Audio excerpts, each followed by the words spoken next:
ठीक है। तो अब समझते पूरा टॉपिक। तो सबसे पहले वेट ज़्यादा नहीं होना चाहिए, क्योंकि वेट ज़्यादा होगा तो क्या होगा, फैट ज़्यादा होगा बॉडी में। फैट ज़्यादा होगा तो वो ओवुलेशन को अफेक्ट करता है। अब ओवुलेशन यानी क्या, कि जनवरी के पहले 4 दिन पीरियड थे, फिर अगले पीरियड है फरवरी के 4 दिन, उसके बीच का जो गैप था वो 30 दिन का था, उसका आधा कर लिया तो 15 की डेट आ गई। तो उसके पहले के 2 दिन और बाद के 2 दिन लिए तो इस समय ओवुलेशन होगा, यानी फीमेल का अंडा फॉर्म होगा, ओवम फॉर्म होगा, उसे कहते हैं ओवुलेशन। तो इससे ओवुलेशन अफेक्ट होता है, ठीक है। तो वेट ज़्यादा नहीं रखना है जिससे ओवुलेशन अफेक्ट होगा। अब उसके बाद हम क्या देखेंगे कि ओवुलेशन साइकिल। अब ओवुलेशन साइकिल यानी क्या है, कि हमने जो फर्टाइल विंडो कहा, अब आपको पता चल गया कि भैया मेरा ओवुलेशन 14 तारीख को हो चुका है। अब ओवुलेशन हो चुका है या फर्टाइल विंडो क्या है, इस पर डिटेल अगर वीडियो चाहिए तो पहले बना के रखा हुआ है, वो देख लेना है। फिर उसके बाद पता चल गया ओवुलेशन 14 तारीख को हुआ है, तो उसके पहले के 4 दिन हो गए, यानी फर्टाइल विंडो। जनरली कहूँ तो आपकी जो गैप आई है उसका आधा कर लो, यानी जैसे 15 तारीख आ गई और उसके पहले के 5 से 6 दिन लेना है, उसे कहते हैं हम फर्टाइल विंडो, ठीक है। और जो आधा किए हो उस पर ओवुलेशन आ जाएगा, ऐसा समझ लो। ये ओवुलेशन और फर्टाइल विंडो हो गई। फिर उसके बाद हम देखेंगे कि उस पर हमें ध्यान रखना है। अब ध्यान क्यों रखेंगे, क्योंकि क्या होता है कि जैसे मैंने कहा कि वेट ज़्यादा हो गया, कोई भी हार्मोन्स का इम्बैलेंस हुआ, तो ये जो ओवुलेशन की जो डेट थी हमारी, ये जो हमने प्रिडिक्ट किए थे कि 13, 14, 15, 16, 17 में से कोई एक डेट पे ओवुलेशन होगा, यानी फीमेल का अंडा फॉर्म होगा, तो ये डेट में क्या होता है, अफेक्ट होता है। वो डेट आगे भी बढ़ सकती है, पीछे भी आ सकती है, जैसे 9, 10, 11, 12 को आ गई, या फिर आगे बढ़ गई 16, 17, 18, 19 तारीख को आ गया, तो ये भी हो सकता है। इस पर इसीलिए हमें वेट कम रखना है। हार्मोन का इम्बैलेंस हुआ है कि वो पता चलेगा, उसके कारण ओवुलेशन अफेक्ट होता है। फिर उसके बाद हम आएंगे डाइट पे। जैसे हमने मैन के डाइट में कहा था कि zinc, vitamin C, vitamin E, omega 3 important है, उसी की तरह फीमेल के लिए vitamin C, vitamin E, iron और हेल्दी फैट इंपॉर्टेंट है।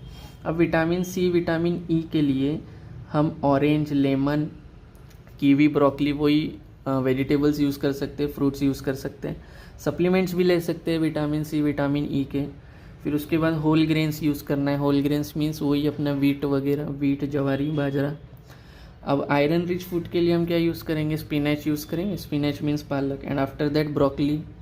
फिर मीट यूज़ करना है, मीट यानी रेड मीट, ज़्यादातर बीफ, पोर्क, चिकन भी खा सकते हैं। फिर उसके बाद क्या है, हेल्दी फैट। हेल्दी फैट के लिए 1 to 2 टेबलस्पून घी रोज़ खाना है। फिर उसके बाद एवाकाडो, नट्स, ऑलिव ऑयल, ये सब हेल्दी फैट है। घी, एवाकाडो, नट्स यानी अपने काजू बादाम जो हम खाते हैं, और ऑलिव ऑयल, ये हेल्दी फैट्स है, ये इम्पॉर्टेंट है। फिर हम सप्लीमेंटेशन में क्या देखेंगे, सप्लीमेंटेशन में हम देखेंगे फोलिक एसिड ले लेना है, विटामिन डी के टैबलेट्स लेनी है, ओमेगा 3, विटामिन ई की टैबलेट्स लेनी है।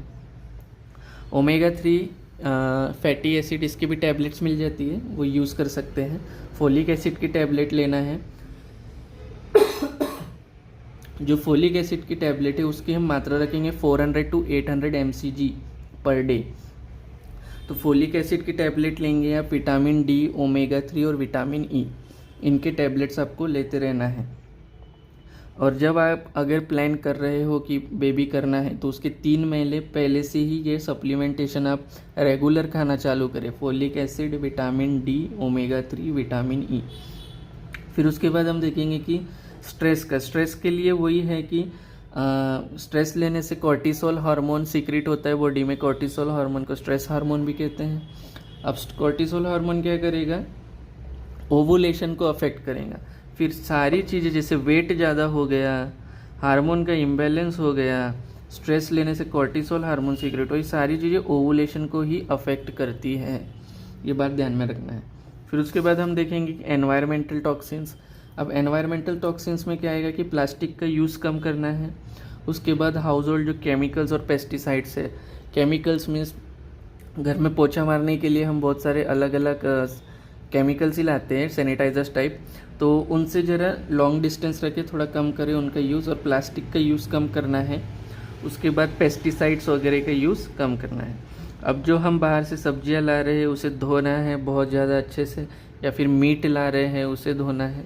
क्योंकि उन सब पे पेस्टिसाइड्स का यूज़ हुआ होगा, केमिकल्स का यूज़ हुआ होगा फार्मिंग के टाइम पर, तो उसे अच्छे से वॉश करना है, उससे भी फर्टिलिटी कम होती है। अब नेक्स्ट आएगा कि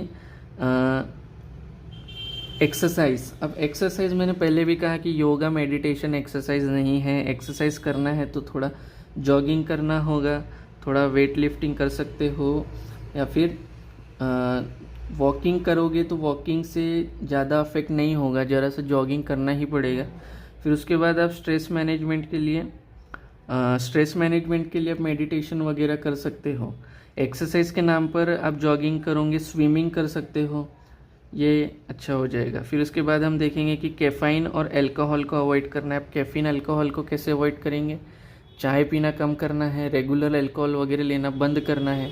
चाय हम लेडीज़ लोग बैठते हैं, मीटिंग होती है तो कॉफ़ी चाय लेना डायरेक्ट कंज्यूम करना चालू कर देते हैं। सुबह एक कॉफ़ी हो जाती है, चाय हो जाती है, फिर दोपहर में एक कॉफ़ी चाय हो जाएगी, इवनिंग में एक कॉफ़ी चाय, तो दिन में 3 से 4 बार हो ही जाता है। तो हमें अवॉइड करना है कैफ़ीन का यूज़, चाय पीना हमें अवॉइड करना है, दिन में एक बार इट्स ओके।